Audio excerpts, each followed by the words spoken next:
नमस्कार दोस्तों, मैं स्वागत करता हूं आप सभी का एमजेटी एजुकेशन में। और आप सभी लोग देख रहे होंगे आज की क्लास जो कि भारत के भूगोल पर होने वाली है। मानचित्र के माध्यम से पूरे हिमालय के बारे में, हिमालय की चोटियों के बारे में सारे पर्वत शिखर आपको थंबनेल में दिखाई दे रहे हैं। तो बहुत ही रोचक और बहुत ही शानदार क्लास होने वाली है। और इस शानदार क्लास में हम लोग पूरे हिमालय के बारे में आज चर्चा करेंगे और एक ही क्लास में पूरा हिमालय आज खल्लास होगा। तो आप लोग बिल्कुल तैयार हो जाइए, बहुत ही शानदार क्लास होने वाली है। तो चलिए साथियों, पढ़ते हैं आज हिमालय के बारे में। और यहां पे लिखा हुआ हिमालय पर्वत की श्रेणियां, सभी पर्वत श्रेणियों के बारे में आज हम लोग समझेंगे और बहुत बारीकी से एक एक चीज के बारे में, एक एक पॉइंट के बारे में आपको हम बताने वाले हैं। तो आप लोग कॉपी और पेन लेकर के बैठ जाना है।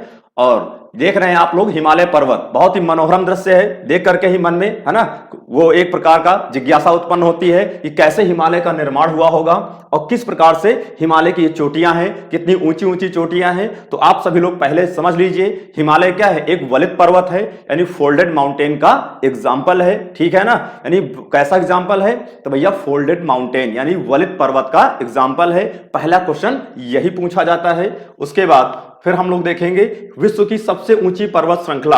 अगर आपसे कभी भी पूछा जाए, कहीं कोई परीक्षा में एक भी प्रश्न आ जाए कि विश्व की सबसे ऊंची पर्वत श्रृंखलाएं कहां पाई जाती हैं, तो साथियों हिमालय में पाई जाती हैं। ठीक है ना। अगर विश्व में 94 ऊंची ऊंची चोटियां हैं तो उसमें से 92 ऊंचे ऊंचे शिखर कहां पाए जाते हैं? तो हिमालय में ही पाए जाते हैं। ठीक है। और विश्व की सबसे ऊंची चोटी जिसका नाम है एवरेस्ट, जिसकी ऊंचाई 8848.86 मीटर है, तो साथियों वह भी चोटी कहां पाई जाती है? तो हिमालय में पाई जाती है। आगे देखेंगे, यह पश्चिम से पूरब की ओर, ध्यान देंगे, यानी पश्चिम से पूरब, ये पश्चिम हो जाएगा और ये पूरब की ओर एक चाप की आकृति में, ठीक है ना, चाप की आकृति में लगभग 2400 किलोमीटर की लंबाई में फैली हुई है। यानी पूछा जाए इसकी लंबाई लगभग कितनी है, तो लगभग इसकी लंबाई कितनी है? 2400 किलोमीटर है साथियों। आगे देखेंगे, हिमालय पर्वत कितने देशों में इसका विस्तार पाया जाता है? तो भैया हिमालय का कितने देशों में? तो 7 देशों में इसकी सीमाएं फैली हुई हैं। यह भी एक फैक्ट के रूप में, तथ्य के रूप में आपको याद करना है कि हिमालय की सीमाएं कितने देशों में फैली हुई हैं। तो भैया 7 देशों में इसका विस्तार पाया जाता है। उसके बाद फिर आगे देखेंगे, हिमालय एक पर्वत तंत्र है। ठीक है ना, हिमालय एक ऐसा पर्वत तंत्र है जो भारतीय उपमहाद्वीप को, भारतीय क्या पूरा उपमहाद्वीप है, उपमहाद्वीप को मध्य एशिया और तिब्बत से अलग करता है। यानी मध्य एशिया और तिब्बत से विभाजित करने का काम भारत को कौन करता है? तो ये हमारा प्यारा सा हिमालय पर्वत या हिमालय की श्रृंखलाएं करती हैं, जो हमारी क्या करती हैं? उत्तर में रक्षा भी करती हैं। और दूसरा काम, नीचे से दक्षिण से साउथ की ओर से आने वाले मानसून को भी क्या करती हैं? रोक करके भारत में बरसाने का भी काम करती हैं। कहते नहीं, इसीलिए भारत क्या है? एक अद्भुत देश है जहां पर तीनों ऋतुओं का समागम पाया जाता है। उसका एक कारण क्या है? अपना उत्तर में हिमालय पर्वत भी है। चलिए आगे बढ़ते हैं हम लोग। आगे हम लोग देखेंगे ट्रांस हिमालय के बारे में। अगर पूछा जाए ट्रांस हिमालय और हिमालय में अंतर क्या है, तो आप देखेंगे भी, है ना, हिमालय और ट्रांस हिमालय अलग अलग पार्ट होता है। यानी हिमालय में सबसे पुराना पार्ट कौन हो जाएगा? तो उसे कहा जाता है ट्रांस हिमालय। ठीक है ना, ये सबसे पुराना हिमालय या पार हिमालय के नाम से भी इसे जाना जाता है। तो साथियों इसे किसके नाम से? तो इसे पार हिमालय भी कहा जाता है। और सबसे पुराना हिमालय अगर पूछा जाए तो साथियों सबसे पुराना हिमालय कौन सा हो जाएगा? ट्रांस हिमालय हो जाता है। ठीक है ना। और ट्रांस हिमालय का जो निर्माण हुआ था वह हिमालय से, यानी बृहत हिमालय से पहले हुआ था। सबसे पुरानी पर्वत चोटियां कहां पर है? ट्रांस हिमालय में। और इसकी बहुत ही शानदार ट्रिक है। इस ट्रिक के माध्यम से आपको बिल्कुल एक ही सेकंड में सारी चीजें याद होने वाली हैं। बहुत ही रोचक ट्रिक है। कल हम जाएंगे कलकत्ता, जाइए कलकत्ता, कोई दिक्कत नहीं है, लेकिन पीडी से मिलने। पीडी मतलब क्या हो गया? मेरी पहली गर्लफ्रेंड का नाम क्या था भैया? प्रियंका। और सबसे अंतिम वाली का नाम क्या था? दीप्ति। आपकी भी गर्लफ्रेंड होगी, उनके नाम से आप याद कर लीजिए। तो पहली गर्लफ्रेंड किसको बनाना है भैया? प्रियंका चोपड़ा को बनाना है। और दूसरी गर्लफ्रेंड किसको बनाना? सबसे अंतिम वाली, तो दीप्ति जी को बनाना है। तो यहां से क्या हो जाएगा? कल हम जाएंगे कलकत्ता। और किससे मिलने? प्रियंका और दीप्ति से मिलने। अब ट्रिक से याद कैसे होगा? तो कल से क्या हो जाएगा? काराकोरम पर्वत श्रेणी। आगे देखते हैं, फिर क्या आ गई? लद्दाख। तो एल से क्या हो जाएगा साथियों? लद्दाख पर्वत श्रेणी हो जाएगी। बिल्कुल याद हो जाएगा और याद हो भी रहा होगा आपको। तो कल से काराकोरम पर्वत श्रेणी, यानी सबसे ऊपर कौन सी? काराकोरम। और जिस क्रम में स्लाइड में खुल करके चीजें आएंगी उसी क्रम में साथियों आपको पढ़ना है। ठीक है ना, यानी उसी क्रम में इसको तैयार करना है। चलिए, का से काराकोरम, L से लद्दाख हो जाएगा और फिर आगे देखते हैं तो J से क्या हो जाएगा, जास्कर। तो कल काराकोरम, लद्दाख और जास्कर। जास्कर के बाद देखेंगे कहां जाएंगे, कलकत्ता। कलकत्ता मतलब कैलाश पर्वत श्रेणी, ठीक है ना। तो कै से क्या हो जाएगा, कैलाश पर्वत श्रेणी। तो काराकोरम, लद्दाख, जास्कर और कैलाश पर्वत श्रेणी। और ये तीनों किस हिमालय का हिस्सा है, तो ध्यान रखेंगे साथियों, भैया किस हिमालय का हिस्सा है, तो ये ट्रांस हिमालय का ही हिस्सा है, यानी किसका पार्ट है, ट्रांस हिमालय का। तो ध्यान रखेंगे साथियों, किसका हो जाएंगे, ये ट्रांस हिमालय का पार्ट है। ट्रांस हिमालय में कितनी पर्वत श्रेणियां, अरे बाबू कितनी, तो 4 पर्वत श्रेणियां, काराकोरम, लद्दाख, जास्कर और कैलाश पर्वत श्रेणी, जहां पर भुवन भास्कर कौन, भुवन भास्कर सूर्य की किरणें तो आती ही हैं, और साथ ही महादेव, भगवान महादेव, आदि देवों के देव महादेव कहां पर, भैया अपनी पार्वती मां के साथ कहां पे विराजमान होते हैं, तो भैया कैलाश पर्वत श्रेणी पर। अरे कहां विराजमान होते हैं, कैलाश पर्वत श्रेणी पर। और कैलाश पर्वत श्रेणी से 3 नदियों का उद्गम होता है, अभी आगे हम आपको समझाएंगे, ठीक है। तो काराकोरम, लद्दाख, जास्कर और कैलाश पर्वत श्रेणियां, ये चारों पर्वत श्रेणियां साथियों किसका हिस्सा हैं, तो ध्यान देंगे भैया ट्रांस हिमालय का हिस्सा है, ठीक है ना। तो ट्रांस हिमालय की कितनी पर्वत श्रेणियां, 4। सबसे ऊपर काराकोरम, दूसरी लद्दाख, तीसरी जास्कर और चौथी कैलाश पर्वत श्रेणी। लेकिन खास बात क्या है, ये तीनों पर्वत श्रेणियां, ऊपर वाली तीनों पर्वत श्रेणियों का विस्तार भारत में है, जबकि नीचे वाली कैलाश पर्वत श्रेणी का विस्तार साथियों कहां पर है, तो तिब्बत में है। भैया इसका विस्तार कहां पर है, तो तिब्बत में है, ये ध्यान रखेंगे, ठीक है ना। ये फैक्ट आपको याद हो गया।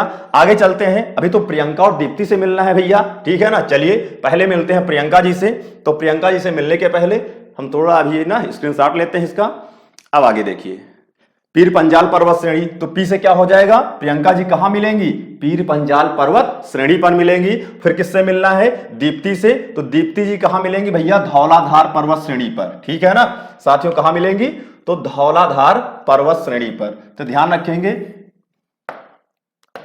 यहां पर धौलाधार। दीप्ति कहां मिलेंगी, डी फॉर क्या हो जाएगा, तो दीप्ति हो जाएंगे। पी फॉर क्या हो जाएगा, प्रियंका जी। तो प्रियंका से मुलाकात करना है चोपड़ा जी से, तो पीर पंजाल पर्वत श्रेणी, और दीप्ति जी से भैया करना है तो धौलाधार पर्वत श्रेणी पर करना है। और अगली क्या हो जाएगी, मिलना कहां है, शिवालिक पर। भैया पीर पंजाल यानी प्रियंका और दीप्ति से मिलेंगे कहां पर, तो सबसे नवीनतम पर्वत श्रृंखला क्या है, शिवालिक। सबसे नवीनतम पर्वत श्रृंखला क्या है, शिवालिक। और शिवालिक पर्वत श्रृंखला, ठीक है ना, और धौलाधार, ठीक है ना। तो शिवालिक पर्वत श्रृंखला में ही बहुत क्या है, नवीनतम है और सबसे नीचे की पर्वत श्रृंखला है। तो ये आपको क्लियर हो गया होगा। 6 पर्वत श्रेणियों को याद करवाने की एक बहुत ही आसान ट्रिक थी, अब आपको याद हो जाएगा। कभी भी उत्तर से दक्षिण के क्रम में पर्वत श्रेणियों को सेट करने का मामला आएगा तो आप तुरंत ट्रिक याद करिए। कल हम जाएंगे कलकत्ता और प्रियंका और दीप्ति से मिलने, तो काराकोरम, लद्दाख, जास्कर, कैलाश, और कहां मिलेंगे, तो पीर पंजाल पर प्रियंका से और धौलाधार पर दीप्ति से। उसके बाद शिवालिक पर जश्न मनाएंगे, तो भैया शिवालिक पर्वत श्रेणी, ये हो जाएगा पर्वत श्रेणियों का क्रम, ठीक है। चलिए आगे बढ़ते हैं, और सामने आ गया बिल्कुल हिमालय पर्वत श्रेणियां। अब ट्रांस हिमालय के बाद कौन सा हिमालय पढ़ेंगे, भैया हिमालय, है ना, यानी हिमालय की पर्वत श्रेणियां। अब हिमालय पर्वत श्रेणियों को 3 भागों में डिवाइड किया गया है। सबसे ऊपर वाली जो पर्वत श्रृंखला है, इसका नाम क्या हो जाएगा, तो साथियों इसका नाम हो जाएगा महान हिमालय, वृहत हिमालय, या इसी को हिमाद्री के नाम से भी जाना जाता है। किसके नाम से, तो साथियों हिमाद्री, ठीक है ना। उसके बाद उसके नीचे दूसरा हिमालय लघु या मध्य हिमालय कहा जाता है, और तीसरा सबसे नवीनतम पर्वत श्रृंखला जो होती है वह हो जाती है शिवालिक। अगर पूछा जाए कि तीनों में से हिमालय में सबसे नवीनतम पर्वत श्रृंखला किसकी है, तो साथियों सबसे नवीनतम पर्वत श्रृंखला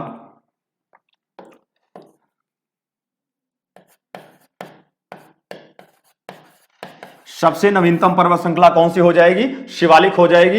एक क्वेश्चन और आता है कि ट्रांस हिमालय और महान हिमालय, क्योंकि सबसे ऊपर कौन सा होगा, ट्रांस हिमालय। तो ट्रांस हिमालय और महान हिमालय के बीच में, ट्रांस हिमालय और महान हिमालय के बीच में कौन सी लाइन के द्वारा ये दोनों अलग होते हैं या विभाजित होते हैं, तो ट्रांस हिमालय किससे, महान हिमालय से भैया हिंज लाइन के द्वारा विभाजित होता है। जबकि महान हिमालय यानी बृहत हिमालय या महान हिमालय किस लाइन के द्वारा एक दूसरे से अलग होते हैं, तो एमसीटी। एमसीटी बोले तो main central thrust, main central thrust हो जाएगा। जबकि मध्य हिमालय शिवालिक हिमालय से किस लाइन के द्वारा विभाजित होता है, ठीक है ना, तो किस लाइन के द्वारा विभाजित होगा, तो ये भी याद रखेंगे। तो यहां पर साथियों हो जाएगा जिसका नाम हो जाएगा MBF, क्या हो जाएगा भैया, MBF, ठीक है ना। यानी यहां पे क्या, main boundary fault, main boundary fault यानी क्या हो जाएगा, मेन सीमांत दरार हो जाएगा। तो शिवालिक, तो लघु हिमालय मध्य हिमालय से किस दरार के द्वारा अलग होता है, किस फॉल्ट के द्वारा, तो मेन बाउंड्री फॉल्ट। जबकि महान हिमालय और मध्य हिमालय किसके जोन, किस जोन के द्वारा अलग होता है, तो MCT यानी मेन सेंट्रल थ्रस्ट के द्वारा विभाजित होता है, अलग होता है। अब यहां पर आपको हम पर्वत श्रृंखलाएं बना करके समझाने का प्रयास करते हैं। तो सबसे ऊपर जो पर्वत श्रृंखला हो जाएगी इसका नाम क्या हो जाएगा, तो साथियों काराकोरम हो जाएगा। उसके बाद दूसरी जो अपनी पर्वत श्रृंखला हो जाएगी ये कौन सी हो जाएगी, लद्दाख हो जाएगी। और सबसे नीचे जो पर्पल कलर की ये कौन सी हो जाएगी, तो भैया जास्कर। अब जास्कर के बाद आ जाएंगे किस पे हम लोग, तो यहां आप जो ब्लू कलर की देखेंगे ये कौन सा हो जाएगा, महान हिमालय, बृहद हिमालय, ठीक है ना। ये महान हिमालय पर्वत चोटियां पूरे यहां पर यहां तक अराकानयोमा के रूप में साउथ तक यहां पे इनका विस्तार पाया जाता है। तो ये क्या हो जाएगा, कल जाना है, ठीक है ना, काराकोरम हो जाएगा। और यहीं पर एक पर्वत श्रृंखला और याद करनी जिसका नाम क्या हो जाएगा, ब्लैक कलर से, कैलाश पर्वत श्रेणी।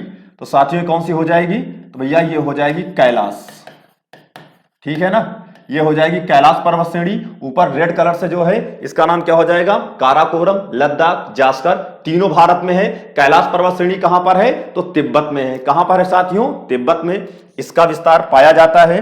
अब बात करेंगे नीचे ब्लू वाली ये लाइन कौन सी पर्वत श्रृंखला हो जाएगी, तो भैया कौन सी हो जाएगी, याद करना है आराम से, इसका नाम हो जाएगा महान हिमालय। इसका नाम क्या, महान हिमालय, बृहद हिमालय, या इंग्लिश में कहेंगे ग्रेट हिमालय, ठीक है ना, ग्रेट हिमालय के नाम से भी जाना जाता है। अब बात करेंगे इसके नीचे मध्य हिमालय की बात करेंगे या लघु हिमालय, जिसे मिडिल या लेसर हिमालय भी कहा जाता है। तो यहां पे देखेंगे अब मध्य हिमालय का विस्तार यहां से ये कौन सी पर्वत श्रृंखला हो गई, जो पिंक कलर की, पर्पल है ना, सॉरी पिंक कलर की, तो पीर पंजाल, मैंने कहा प्रियंका जी कहां होंगी, पीर पंजाल पर, और दीप्ति जी कहां मिलेंगी, तो भैया ध्यान रखेंगे दीप्ति जी से मुलाकात होगी भैया कहां पर, तो धौलाधार पर्वत श्रेणियों पर। और आगे चल करके यहीं पे देखेंगे आप लोग, फिर ये पर्वत श्रेणियां कौन सी हो जाएंगी, नाग टिब्बा हो जाएंगी, महाभारत हो जाएंगी। और आगे चल करके ये श्रेणी किसमें मिल जाती है, तो भैया बृहद हिमालय यानी कि महान हिमालय में मिल जाती है। आगे फिर देखेंगे हम लोग, आगे बढ़ते हैं और यहां बात करेंगे फिर अगली जो अंतिम पर्वत श्रृंखला हो जाएगी उसका नाम क्या हो जाएगा, शिवालिक, ठीक है। इसका नाम क्या हो जाएगा भैया, शिवालिक पर्वत श्रृंखला। और शिवालिक पर्वत श्रृंखला सबसे नवीनतम पर्वत श्रृंखला होगी, जो आगे चल करके हिमाचल प्रदेश में कई अलग अलग पार्टों में डिवाइड हो जाएगी। डफला, फिर हो जाएगी दूसरी कौन सी, तो यहां पे देखेंगे डफला हो जाएगी, अबोर हो जाएगी, और तीसरी हो जाएगी मिरी। डफला, अबोर, मिरी, और एक पर्वत श्रृंखला और हो जाएगी जिसका नाम हो जाएगा डफला, अबोर, मिरी और मिसमी, ठीक है ना। यहां पे 4 पर्वत श्रृंखलाएं हो जाएंगी। इस तरीके से आपको मैंने पूरी तरीके से सजा करके आराम से बताया है। ये सारी पर्वत श्रृंखलाएं आपको एक ही क्लास में याद होने वाली है। पूरा वीडियो आराम से अंत तक आपको देखना है, तो चीजें समझ में आ गई होंगी। यानी ये किस हिमालय का पार्ट हो जाएगा, ट्रांस हिमालय, फिर नीचे कौन सा, बृहद हिमालय, और नीचे बीच में कौन सा, लेसर या मध्य हिमालय। लेसर या मध्य हिमालय में याद क्या करना है, जो पिकनिक स्पॉट होते हैं, क्योंकि वह पीर पंजाल जहां प्रियंका जी होंगी वहां सुंदर और मनोरम दृश्य होंगे। तो यहां पर देखेंगे नैनीताल, मसूरी, ठीक है ना, नैनीताल, मसूरी, दार्जिलिंग, अल्मोड़ा, डलहौजी नगर, ठीक है। ये सारे जितने पर्यटन स्थल हैं भैया प्रियंका जी के पास पाए जाते हैं। और पीर पंजाल और दीप्ति दोनों क्या है, आपकी गर्लफ्रेंड है। तो गर्लफ्रेंड कहां मिलेंगी भैया, जहां पर्यटन स्थल होगा, जहां जाएंगे घूमने वहां मिलेंगी सुंदर सुंदर लड़कियां और उनको बनाएंगे अपना गर्लफ्रेंड। तो कहां जाना है, मध्य हिमालय में। आप लोगों की शादी हो जाए भैया तुरंत टिकट कटवाना हनीमून मनाने के लिए,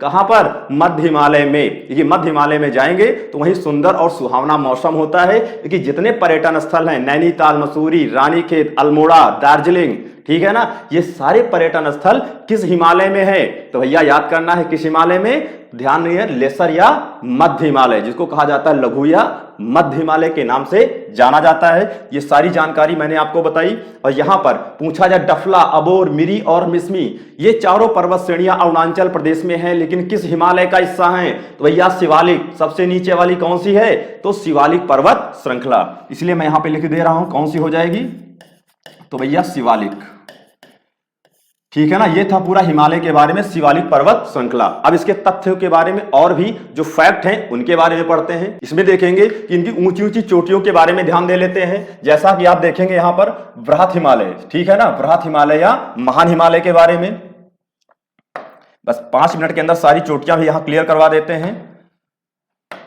यहां पे हेडिंग लगाएंगे बृहत हिमालय। अब बृहत हिमालय की खास बात क्या है, तो बृहत हिमालय इसी को कहा जाता है महान हिमालय।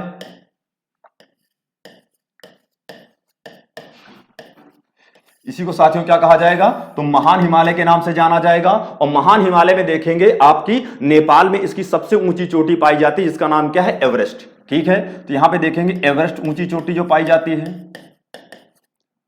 और माउंट एवरेस्ट की ऊंचाई कितनी है, 8848.86 मीटर इसकी हाइट हो जाती है, जो कि क्या है, ये पूरे विश्व की सबसे ऊंची चोटी। इसके बारे में तथ्य क्या है, विश्व की सबसे ऊंची चोटी।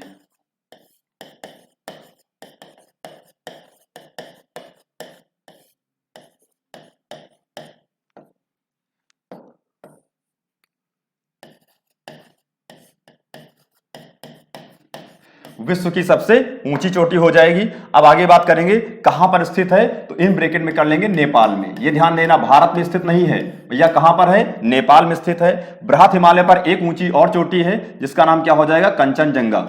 तो दूसरी ऊंची चोटी का नाम क्या हो जाएगा, तो भैया इसका नाम है कंचनजंगा।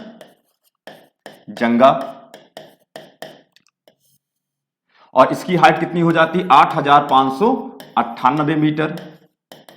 और यह भी कहां स्थित है भैया, यह सिक्किम में स्थित है। और सिक्किम कहां पड़ता है, तो भारत में।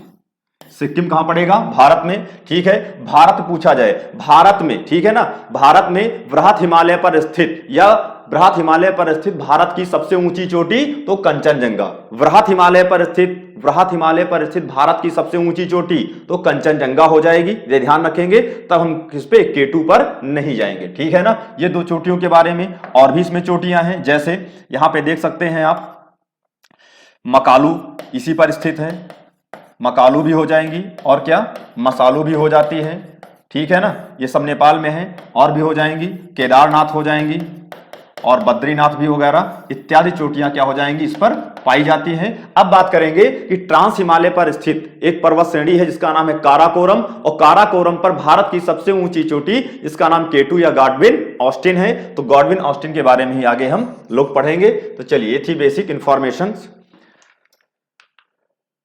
अब आ जाइए प्रादेशिक विभाजन। ठीक है ना, तो प्रादेशिक विभाजन के बारे में हम लोग पढ़ते हैं। प्रादेशिक विभाजन जो किया गया है, सर सिडनी बुर्राड नामक एक क्या थे, भूगर्भ शास्त्री। तो सिडनी बुर्राड नामक जो भूगर्भ शास्त्री थे, उन्होंने हिमालय का विभाजन, अभी हमने पढ़ा था किसके आधार पे, पर्वत श्रृंखलाओं के आधार पे। अब हिमालय का विभाजन पढ़ेंगे नदी घाटियों के आधार पर। तो नदी घाटियों के आधार पर 4 क्षैतिज, अभी हम लोगों ने कैसे पढ़ा था भैया, वर्टिकली। अब क्या पढ़ेंगे, क्षैतिज। ठीक है ना, तो क्षैतिज प्रदेशों में बांटा गया है। पहला हिमालय कौन सा हिमालय, कश्मीर। भैया पहला कौन सा, तो कश्मीर हिमालय हो जाएगा। सिंधु नदी से सतलज नदी के बीच का जो भाग हो जाता है वो कौन सा हिमालय कहलाएगा, तो ध्यान देंगे यहां पे कश्मीर हिमालय। ठीक है ना, या इसी को पंजाब हिमालय के नाम से भी जाना जाता है, यहां पर लिखा हुआ है। ठीक, ये हो जाएगा साथियों कौन सा, या पंजाब हिमालय। तो कौन सा हिमालय, पंजाब हिमालय हो जाएगा, या इसी को कश्मीर हिमालय के नाम से भी जाना जाता है। ऑब्लिक करके क्या कर लेंगे, पंजाब हिमालय। फिर देखेंगे कहां से, भैया नदी कौन सी है, यहां से निकल रही है नदी, नदी का उद्गम हुआ, नदी का नाम क्या, सिंधु। और एक नदी इधर कौन सी है, तो सतलज। सिंधु और सतलज के बीच का हिमालय कौन सा, पंजाब हिमालय। अगले बात करेंगे कुमायूं हिमालय। तो कुमायूं हिमालय का विस्तार ज्यादातर कहां पर पाया जाता है, उत्तराखंड वाला, ये लिखा हुआ है कुमायूं। तो कुमायूं का विस्तार सतलज नदी से कौन सी नदी हो जाएगी, तो ये दिख रही है काली नदी, जो रेड कलर से है, कौन सी है भैया, काली। तो कौन सी, सतलज और इसके काली के बीच कौन सा हिमालय हो जाएगा, तो भैया कुमायूं हिमालय। तो कौन सा हिमालय साथियों, कुमायूं हिमालय हो जाएगा। उसके बाद बात करेंगे अगला नेपाल हिमालय, जो कि सबसे बड़ा हिमालय है। अगर इन तीनों में पूछा जाए सबसे बड़ा हिमालय कौन सा हो जाएगा, तो नेपाल हिमालय। तो साथियों सबसे बड़ा हिमालय नेपाल हिमालय हो जाएगा, जो सरयू नदी यानी काली नदी को सरजू के नाम से भी जाना जाता है। तो काली नदी से तीस्ता, तीस्ता नदी का उद्गम कहां से होता है? सिक्किम में। तो काली नदी से तीस्ता के बीच का जो विस्तार पाया जाता है यह है तीस्ता नदी। ये तीस्ता नदी है, ये काली, ये जो हिमालय हो जाएगा कौन सा हिमालय है? तो नेपाल हिमालय, नेपाल हिमालय हो जाएगा। आपको याद क्या करना है? बस सिंपल सा प्रश्न आएगा, नेपाल हिमालय किन दो, नेपाल हिमालय किन दो नदियों के बीच इसका विस्तार पाया जाता है? तो साथियों काली और तीस्ता के बीच इनका विस्तार पाया जाता है। आगे बात करेंगे आसाम हिमालय। तो आसाम हिमालय कहां से? तीस्ता नदी, ये तीस्ता नदी है और ये अपनी कौन सी नदी है? तो ब्रह्मपुत्रा नदी है। तो ब्रह्मपुत्रा और तीस्ता नदी के बीच में कौन से हिमालय का विस्तार पाया जाता है? असम हिमालय का। ये थे हिमालय का 36 विभाजन और चारों हिमालय को बिल्कुल हमने 2 मिनट के अंदर पूरी तरीके से तैयार कर लिया है। तो ध्यान देंगे वैज्ञानिक का नाम, किन्होंने इसको विभाजित करने का कार्य किया था? सिडनी बुर्रार्ड। सिडनी बुर्रार्ड एक भूगर्भ शास्त्री हुआ करते थे।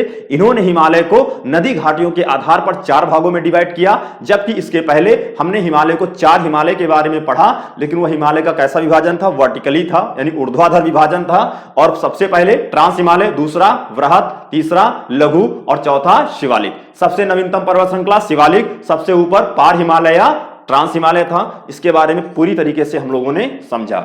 हम लोग बात करेंगे अन्य प्रमुख तथ्यों के बारे में, ठीक है, विभाजन के बाद। तो अन्य प्रमुख तथ्य क्या है? हिमालय के कुछ प्रमुख शिखरों में से सबसे महत्वपूर्ण। अब साथियों बात करना है हिमालय के कुछ महत्वपूर्ण, ठीक है। तो हिमालय के कुछ प्रमुख शिखरों में से सबसे महत्वपूर्ण शिखर कौन से हो जाएंगे? सागरमाथा, ठीक है, सागरमाथा, अन्नपूर्णा, मकालू, मशालू, नंदा देवी और यहां पर नंगा पर्वत और नामचा बरवा। तो नंगा पर्वत, नामचा बरवा के बारे में विशेष पॉइंट याद करना है। आपको पूछा जाए कि हिमालय की सबसे पश्चिमी चोटी का नाम नंगा पर्वत, जबकि हिमालय की सबसे पूर्वी चोटी का नाम क्या हो जाएगा साथियों? तो कौन सा? नामचा बरवा, जिसकी ऊंचाई कितनी है? 7,756 मीटर। एनसीईआरटी का यह फैक्ट है, तथ्य याद कर लेना है। और धौलागिरी और कंचनजंगा, ये सारी चोटियां कहां पाई जाती हैं? तो भैया वृहत हिमालय का हिस्सा है। वृहत हिमालय का सबसे पश्चिमी पर्वत शिखर तो नंगा पर्वत, जबकि वृहत हिमालय का सबसे पूर्वी शिखर तो क्या हो जाएगा? नामचा बरवा। कौन सा हो जाएगा भैया? नामचा बरवा। यह ध्यान रखना है। विश्व के सर्वोच्च शिखर, विश्व के सबसे सर्वोच्च शिखर कौन सा हो जाएगा? तो भैया माउंट एवरेस्ट। हिमालय का एक शिखर है जिसकी ऊंचाई यहां पर आपको दी गई है, जिसकी ऊंचाई बिल्कुल अपडेट करके आपको आपके सामने रखी गई है 8848.86 मीटर, यानी 8848.86 मीटर इसकी ऊंचाई है। हिमालय श्रेणी में 15,000 से ज्यादा हिमनद है। बहुत बढ़िया शानदार फैक्ट है। यहां पर 15,000 से ज्यादा क्या है? बड़े ग्लेशियर पाए जाते हैं, जिनमें से 12,000 वर्ग किलोमीटर में ये फैले हुए हैं। यानी 12,000 किलोमीटर पर हिमालय में पूरी क्या है? श्वेत बर्फ की चादर बिछी हुई है। और यहां से 72 किलोमीटर लंबा सियाचिन का हिमनद, जो भारत का सबसे बड़ा ग्लेशियर है, लेकिन विश्व का दूसरा सबसे बड़ा ग्लेशियर है, यानी कि हिमनद है, जिसका नाम क्या है? सियाचिन। जबकि इसके अलावा हिमालय पर और भी ग्लेशियर पाए जाते हैं, जिनके नाम क्रमशः बाल्टोरो, बियाफो और हिस्पर हैं, जो बड़े बड़े ग्लेशियर पाए जाते हैं। और देखा होगा जहां पर गंगोत्री, ठीक है ना, गंगोत्री नामक हिमनद से गंगा नदी का उद्गम होता है। और वहां पे आगे देखेंगे, है ना, बोखरचू हिमनद से सिंधु नदी का उद्गम होता है। और भी ऐसे ग्लेशियर पाए जाते हैं जहां से हमारी नदियों का उद्गम होता है। और हिमनद का पानी अगर पूछा जाए कैसा होता है, तो मीठा पानी होता है, स्वच्छ पानी होता है, ठीक है ना, ध्यान रखेंगे। तो ये क्या हो जाएगा? सियाचिन का ग्लेशियर सबसे बड़ा ग्लेशियर है भारत का, लेकिन विश्व का दूसरा सबसे बड़ा ग्लेशियर है। अब बात करेंगे हिमालय की कुछ प्रमुख नदियों में शामिल है। भैया हिमालय की कुछ प्रमुख नदियां जिनका उद्गम कहां से होता है? कैलाश पर्वत श्रेणी से। कहां पर भैया? तो कैलाश पर्वत श्रेणी के, मैं यहां पे लिख देता हूं, कहीं पूछ लिया जाए तो किस पर्वत श्रेणी से? तो भैया कैलाश श्रेणी से। तो कैलाश श्रेणी से 3 नदियों का उद्गम होता है। सिंधु नदी, जिसका मुहाना कहां पर? अरब सागर में। गंगा नदी, जो बंगाल खाड़ी में जाती है और भारत की सबसे लंबी नदी है, जिसकी लंबाई 25 किलोमीटर है। और एक नदी और निकलती है जिसका नाम है ब्रह्मपुत्रा, जिसको तिब्बत में सांगपो या सांपू के नाम से जाना जाता है। तो सिंधु, गंगा, ब्रह्मपुत्र तीनों नदियों का उद्गम किस पर्वत श्रेणी से होता है? तो कैलाश पर्वत श्रेणी से। अगर प्रश्न पूछा जाए किस हिमालय से होता है, तो भैया हिमालय बताना है कौन सा? तो किस हिमालय का हिस्सा है? ट्रांस हिमालय का हिस्सा है। तो ट्रांस हिमालय से इन तीनों नदियों का उद्गम होता है, लेकिन ट्रांस हिमालय का ही एक पर्वत श्रेणी है जिसका नाम है कैलाश। ठीक है ना। तो कैलाश पर्वत श्रेणी से तीनों नदियों का उद्गम होता है। ये था पूरी क्लास, ठीक है ना। सारे तथ्य और फैक्ट सहित पूरा हिमालय आपके सामने मैंने कंप्लीट किया है, ठीक है। अगर आप सभी लोगों को वीडियो पसंद आया है तो एक बार लाइक करना है और शेयर भी करते रहना। तीसरा काम, अगर आप लोग नए हैं चैनल पे तो सभी लोगों को भैया सब्सक्राइब भी करना है, ठीक है। बहुत बहुत धन्यवाद आप सभी लोगों को वीडियो को अंत तक देखने के लिए। चलिए साथियों विदा लेते हैं। Okay, thank you so much. जय हिंद, जय भारत।